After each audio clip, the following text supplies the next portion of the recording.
How did one missing piano accidentally invent a global jazz phenomenon? Following World War II, Los Angeles was a booming, sun-drenched metropolis, but its jazz heartbeat remained confined to Central Avenue. This vibrant strip was the undisputed center for local bebop, hosting heavyweights like Dexter Gordon and Wardell Gray. However, aggressive LAPD harassment and shifting urban demographics slowly pushed audiences away from the inner city. As the 1940s closed, modern jazz in Southern California lacked a unified home outside these historic blocks. The vibrant musical scene was slowly losing its only sanctuary. The stage was set for a massive geographic and musical shift toward the coastal suburbs and Hollywood. This shift accelerated as the massive touring big bands finally dissolved, leaving a sudden surplus of highly trained musicians completely stranded on the sunlit western coast. Empowered by the GI Bill, many of these road-weary veterans enrolled at the prestigious Westlake College of Music, dedicating themselves to mastering classical theory and the most complex sight reading imaginable. By day, these elite and versatile players earned incredibly lucrative paychecks, working flawlessly within the bright, demanding Hollywood studio system and expansive radio orchestras. While this relentless daytime work provided them with unmatched financial security, the rigidly controlled orchestrations proved to be deeply and artistically stifling to their creative spirits. They were making a living, but they had no voice. This quiet frustration built a desperate pent-up demand for any nighttime outlet, driving them to seek out dark, empty stages where they could finally stretch out and play freely. In May 1949, this pent-up energy found a new home in Hermosa Beach. Bassist Howard Rumsey approached John Levine, the owner of a working-class dive bar catering to merchant sailors at 30 Pier Avenue. Let's stage Sunday afternoon jam sessions. Seeking to boost slow weekend business, he proposed paying local musicians basic union scale to play at the Lighthouse Cafe. The gamble paid off instantly as massive crowds poured off the sunlit beach and into the dark club. It transformed a sleepy seaside tavern into the first dedicated outpost for modern jazz in the South Bay. The roaring success of these Sunday sessions quickly attracted the stranded Stan Kenton alumni, turning a sleepy beach town into a magnet for heavy hitters. Trumpeter Shorty Rogers and drummer Shelly Manne flocked to Hermosa Beach, where by 1952, Howard Rumsey had formalized this collective into the Lighthouse All-Stars. Rogers began applying sophisticated big band arranging techniques to the small group format, creating a sound that was deeply intellectual and highly structured. This was not soft music. Unlike the blistering tempos of East Coast bebop, these intricate charts required a totally different kind of ensemble discipline. Yet, their live performances retained a hot, driving energy that completely shattered the prevailing stereotype of West Coast jazz being universally light and fragile. While the Lighthouse dominated the beach scene, another musical laboratory quietly opened 20 miles north on Wilshire Boulevard. Directly across from the Grand Ambassador Hotel sat the Haig, a tiny bungalow that held barely 85 people, but somehow attracted Hollywood's most discerning ears. In early 1952, baritone saxophonist Gerry Mulligan arrived in Los Angeles from New York. Exhausted from writing arrangements all day, he searched for a place to simply play. He naturally drifted toward the Monday night jam sessions at this modest club, stepping onto a cramped bandstand where his highly rhythmic style would suddenly meet its match. He had finally found his missing piece. A young trumpeter named Chet stepped up, playing with a remarkably restrained vibrato-less tone that perfectly balanced the heavy saxophone counterpoint, instantly forging a revolutionary new style. Their collaboration crystallized through a completely unexpected logistical accident. To accommodate another group's large stage setup, the club's management simply moved their grand piano into a back storage room. Rather than quit the gig over the missing instrument, baritone saxophonist Gerry Mulligan completely embraced the limitation of the cramped, newly emptied stage.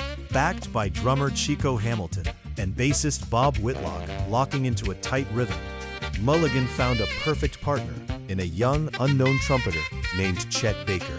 They utilized their horns to outline the complex chord changes through intricate linear counterpoint, weaving their melodies together seamlessly. Without a piano providing heavy harmonic backing, the texture became incredibly light and spacious, with Chico Hamilton switching to brushes to leave the horns completely exposed. This nightly innovation desperately needed documentation before it vanished.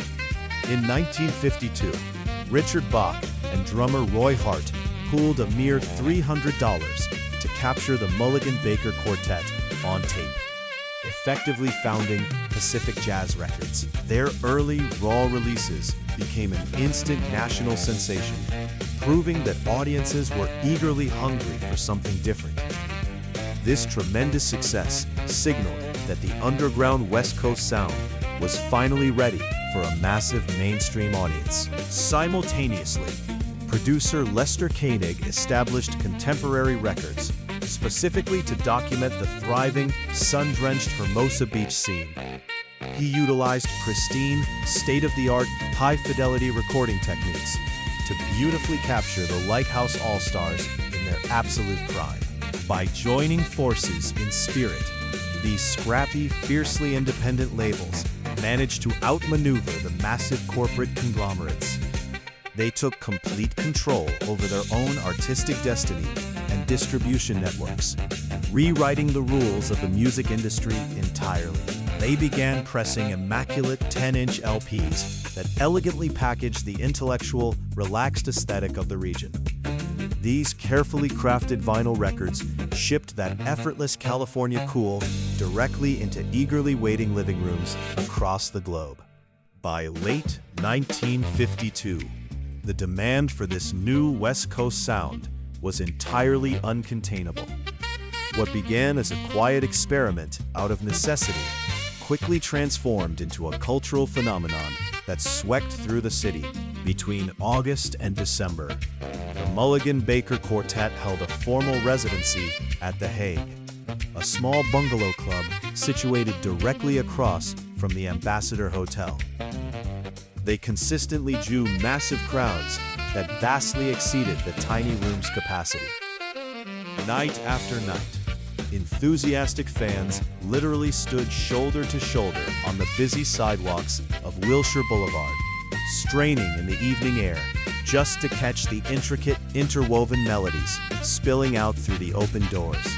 Concurrently, down at Hermosa Beach, bassist Howard Rumsey expanded the Lighthouse's legendary jam sessions to feature continuous live music from Wednesday through Sunday, drawing in crowds of devoted listeners to the coastal dive bar.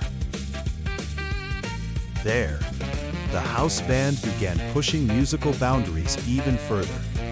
They integrated classical instruments like the oboe and flute into their arrangements, brilliantly layering them alongside driving Afro-Cuban percussion to create something entirely unprecedented. As the Mulligan-Baker Quartet's recordings hit the shelves, they rapidly climbed the national charts. The media quickly coined a permanent label for this fresh, relaxed sound, forever dubbing it West Coast Cool. It soon exploded into a massive international phenomenon. This new style ran as a distinct, highly arranged parallel to the frantic energy of the East Coast bebop movement, offering listeners a remarkably smooth alternative. The music itself was quietly complex, characterized by rigorous classical theory and intricate counterpoint. Yet, all of that academic structure was brilliantly masked by a breezy, effortless delivery that captivated audiences everywhere. Young players who had merely been obscure local sidemen just months before were suddenly thrust into the blinding spotlight of mainstream fame, becoming household names across the nation. Complete with lucrative national tours and endless magazine coverage, the quartet took their revolutionary sound on the road. The Missing Piano had not just created a band, it had redefined American music.